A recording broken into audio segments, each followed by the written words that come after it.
Selamat pagi umat yang dikasihi dan yang mengasihi Tuhan. Mari kita mengadakan persekutuan doa pagi kita pada hari Jumat tanggal 3 September 2021 ini dengan lebih dahulu kita mengawalinya melalui sebuah nyanyian dari Kidung Jemaat nomor 10, Pujilah Tuhan Sang Raja, bait pertama sampai ketiga saja. Pujilah Tuhan Sang Raja yang Maha Mulia, segenap hati dan jiwaku, pujilah Dia. Datang berkaum, berilah musikmu bergaung, angkatlah puji-pujian. Pujilah Tuhan segala kuasa padanya. Sayap kasih-Nya yang aman mendukung anaknya. Tiada terperi yang kepadamu diberi, tidakkah itu kau rasa? Pujilah Tuhan yang bijak mengubah tubuhmu, dalam kasih-Nya seluruh hidupmu tertuntun. Hatimu tahu berulang kali engkau oleh sayap-Nya terlindung. Mari umat kekasih, kita datang sebelum membaca Alkitab dan merenungkan, datang dalam doa. Bapa Surgawi, terima kasih untuk pimpinan Bapa 8 bulan dari Januari sampai Agustus 2021 sudah kami lewati, dan kami saat ini sedang menjalani bulan September, hari yang ketiga sedang kami masuki. Biarlah Roh Kudus tetap bersama-sama kami, sehingga apa yang kami boleh baca dari Alkitab, yang sebentar juga kami renungkan secara sederhana dan singkat, Bapa juga yang berperan dan menolong kami melalui pimpinan Roh Kudus-Mu. Bapa, terimalah doa kami, juga doa-doa yang kami sebentar akan naikkan nanti. Kabulkanlah ya Bapa, sepanjang itu boleh berkenan kepadamu. Terimalah doa kami ini karena kami hantar dalam satu pengantara kami yang hidup dan setia, Yesus Kristus Tuhan. Amin. Buku panduan kita ialah buku wasiat. Hari ini temanya adalah hati nurani, yang terambil pembacaannya dari Roma pasal yang kedua, ayatnya yang ke-12 sampai ayat yang ke-16. Saya bacakan demikian, Roma pasal 2 ayat 12 sampai 16. Sebab semua orang yang berdosa tanpa hukum Taurat akan binasa tanpa hukum Taurat, dan semua orang yang berdosa di bawah hukum Taurat akan dihakimi oleh hukum Taurat.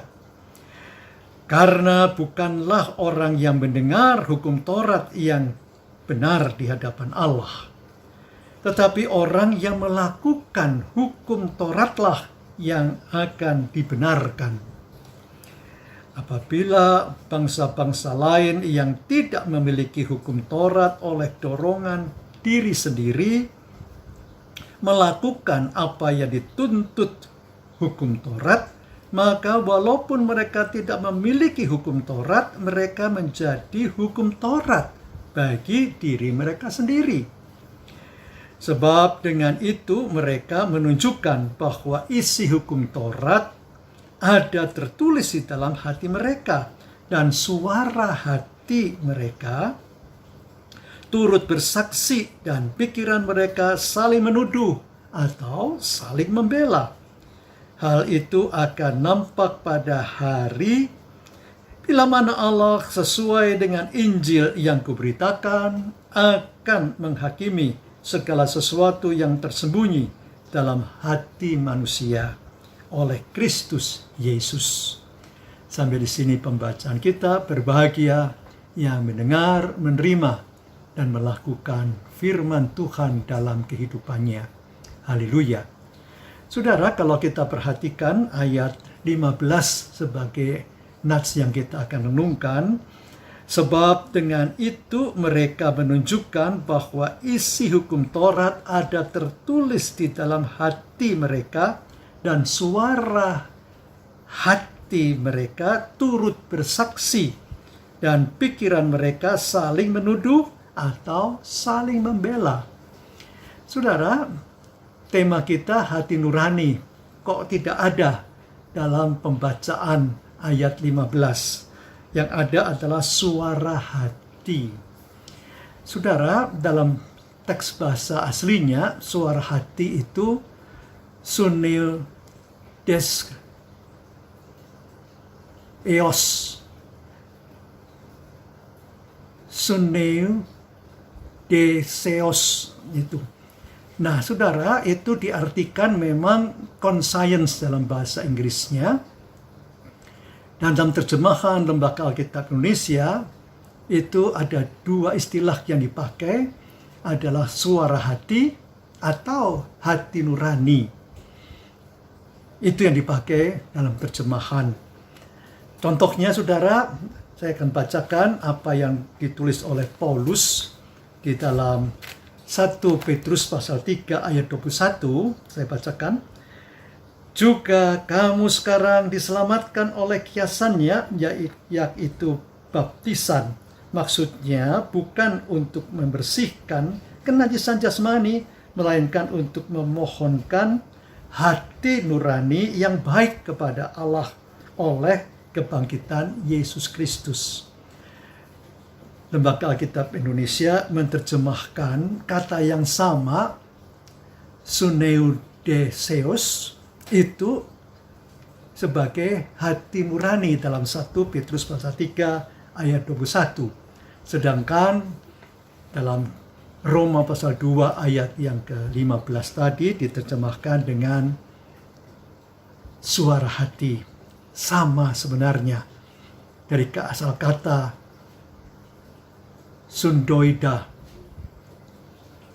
sunoida itu akar katanya untuk conscience. Nah, saudara, dalam perenungan kita, Allah itu memberikan manusia, semua manusia, itu suara hati atau hati nurani di dalam dirinya. Apa toh hati nurani itu? Suara hati itu sebenarnya apa? Yaitu perasaan moral yang ada di dalam hati kita, masing-masing yang ada dalam diri kita ini, untuk memutuskan mana yang baik, mana yang layak, mana yang tidak baik, mana yang jahat.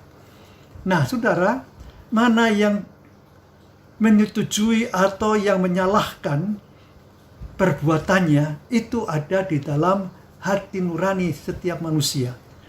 Dan seseorang itu akan terikat dengan hati nuraninya untuk mentaati semua perbuatannya, entahkah itu yang jahat atau apakah itu yang baik. Nah, saudara, manusia itu dipandu oleh prinsip-prinsip yang benar, yang mengajar, yang tidak mengandung prasangka-prasangka atau yang menyesatkan. Itu akan bersuara di dalam hati nurani kita, di dalam suara hati kita. Maka Paulus pernah menulis satu kesaksian sebagai contoh di dalam Kisah Rasul pasal 26. Di depan Raja Agripa, dia mengungkapkan ini. Saya bacakan, saudara. Kisah Rasul 26 ayat yang ke-9 dan seterusnya. Saya bacakan beberapa ayat saja. Bagaimanapun juga aku sendiri pernah menyangka bahwa aku harus keras bertindak menentang nama Yesus dari Nazaret. Hal itu kulakukan juga di Yerusalem Aku bukan saja telah memasukkan banyak orang kudus ke dalam penjara, setelah aku memperoleh kuasa dari imam-imam kepala, tapi aku juga setuju jika mereka dihukum mati. Dalam rumah-rumah ibadat aku sering menyiksa mereka dan memaksanya untuk menyangkal imannya. Dan dalam amarah yang meluap-luap aku mengejar mereka bahkan sampai ke kota-kota asing. Nah, saudara, dalam kelanjutan pembacaan yang sengaja saya tidak bacakan, itu ternyata dalam perjalanan dia ke Damaskus, ia melihat satu cahaya yang luar biasa dan ia disapa, Saulus, Saulus. Kemudian ia bertanya, siapa engkau Tuhan? Akulah Yesus yang kau aniaya. Paulus, tadinya bernama Saulus, melihat cahaya yang luar biasa dan sapaan. Namanya disebut oleh Yesus. Akulah Yesus yang kau aniaya. Dan sejak itu, ia bertobat. 3 hari, 3 malam, ia tidak bisa melihat dan Ananias datang kepadanya. Dan dia kemudian menerima baptisan dan percaya kepada Yesus. Hati nuraninya yang tadinya menyangka bahwa dengan mengejar orang-orang yang percaya kepada nama Yesus, ia berbuat baik. Tapi ternyata ia menerima hati nurani yang Tuhan Yesus berikan. Contohnya ini. Sebagai contoh apa yang terjadi. Nah, maka saudara, setiap manusia oleh Tuhan yang menciptakan manusia itu diberikan hati nurani. Yaitu apa? Suatu proses berpikir yang menghasilkan saudara perasaan. Apakah itu baik atau perasaan itu tidak baik? Moral, sistem nilai seseorang ada di dalam hati nurani orang itu. Nah, maka saudara, Kamus Besar Bahasa Indonesia itu mengatakan bahwa hati nurani itu perasaan hati yang murni, yang sedalam-dalamnya. Maka hati nurani kita pasti akan membisikkan mana yang boleh, mana yang tidak boleh, mana yang jahat, mana yang sesat, mana yang bengkok, mana yang tidak seharusnya dilakukan, itu ada di dalam hati nurani. Nah, maka saudara, Paulus dalam suratnya tadi mengatakan bahwa orang yang non-Kristen juga Allah berikan suara hati yang ada di dalam diri mereka. Sehingga suara hati mereka itulah yang kemudian membela atau menuduh. Apa yang mereka lakukan itu ada di dalam hati nurani. Nah, maka saudaraku di dalam Tuhan, seringkali kita mungkin merasa ragu mau berbuat sesuatu. Nah, kalau kita merasa ada keraguan, biarlah kita boleh tenang diri sejenak.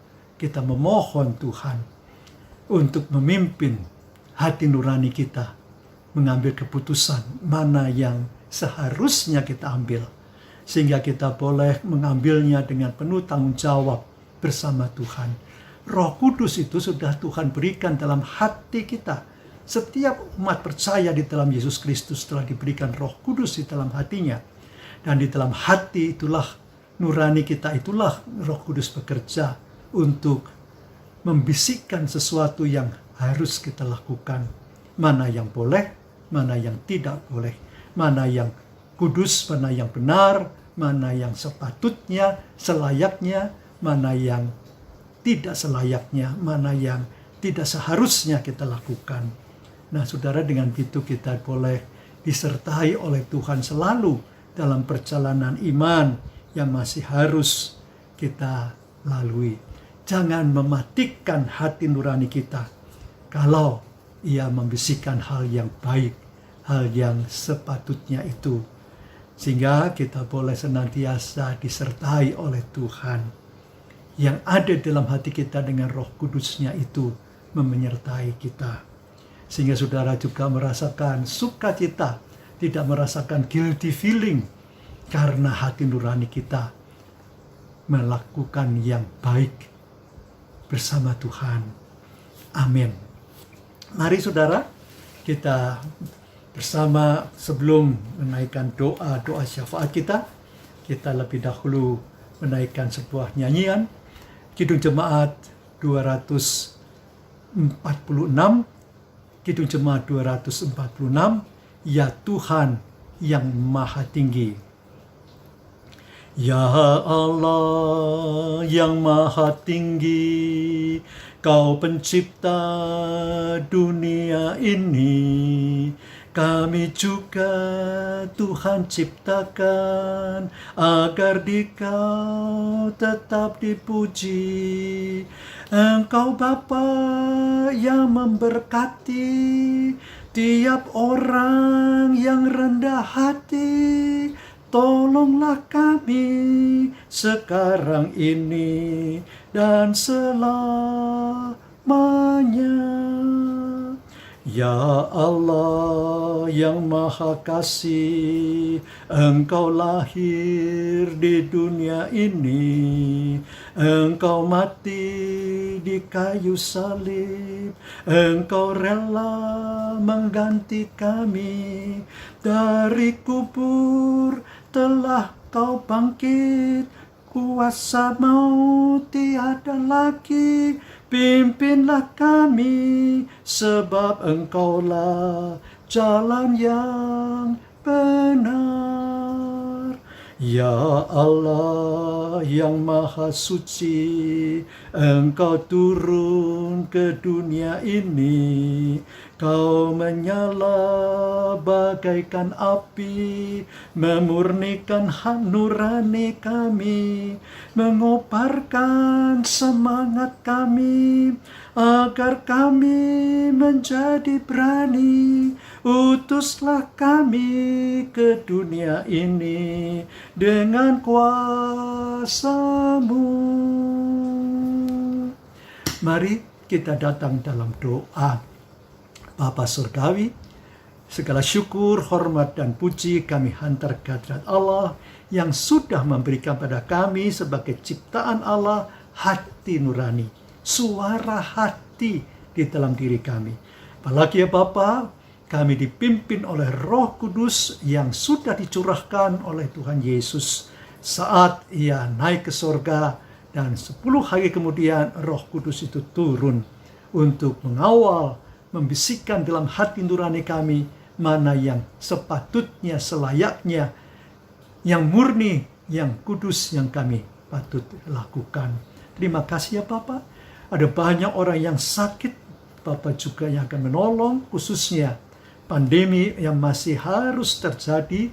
Biarlah kami juga boleh mengatasinya dengan baik, karena autoimun kita, kami ini boleh Engkau tingkatkan ya Bapak. Terima kasih kalau Engkau juga melengkapi umat manusia dengan autoimun itu. Bapa, hal yang tidak baik dengan badai sitokin, Bapa juga yang boleh menghindarkan kami dari hal yang tidak baik itu. Bapa, kami juga membawa dalam doa untuk banyak orang yang karena pandemi ini perdagangan jadi sepi. Bapa juga yang akan menolong mereka dengan mencukupkan kebutuhan hidup mereka. Sedangkan yang harus merasakan PHK ya Bapak, pemutusan hubungan kerja, Bapak juga yang memberikan kreativitas bagi banyak orang untuk boleh memenuhkan kebutuhan hidup ini. Bangsa dan negara kami, pemerintah kami, presiden kami, dengan semua menteri dan parlemen, Bapak juga berkati ya Bapak, sehingga pemerintah dan bangsa kami boleh mengatasi pandemi ini dari Sabang sampai Merauke, dari pulau yang paling ujung utara sampai Pulau Rote yang paling selatan. Bapak juga yang bersama-sama dengan bangsa negara kami yang terdiri dari lautan dan pulau-pulau yang ribuan itu ya Bapak. Jangan kau tinggalkan Presiden kami dan semua orang yang takut kepadamu ya Bapa. Dan kau juga yang boleh bersama-sama dengan semua orang yang diberikan tanggung jawab sehingga korupsi tidak terjadi karena hati nurani yang membisikkan bahwa tindakan itu tidak baik. Terimalah doa kami Bapa, dan berkat Bapa ada dalam sepanjang bulan September ini. Kami juga boleh mempersiapkan bulan keluarga, berkati Majelis Jemaat GKI Samanhudi, juga dengan semua badan-badan pelayanannya, Bapak juga yang menolong semua aktivitas berjemaat di bulan September, Oktober, dan bahkan dengan persiapan-persiapan Natal dan menutup tahun 2021 ini dan memasuki tahun 2022 nantinya. Terima kasih Bapak, karena Bapak juga mau mendengarkan doa-doa syukur dan syafaat kami kepadamu. Terima kasih Bapak, hanya di dalam nama Yesus Kristus, Tuhan dan Juru Selamat, kami hantar doa kami. Terima kasih ya Kristus. Amin. Tuhan memberkati saudara, kini dan selamanya. Amin. Bagi Bapak Ibu yang memiliki pergumulan khusus dan ingin didoakan, bisa menghubungi rekan-rekan pendeta di nomor berikut.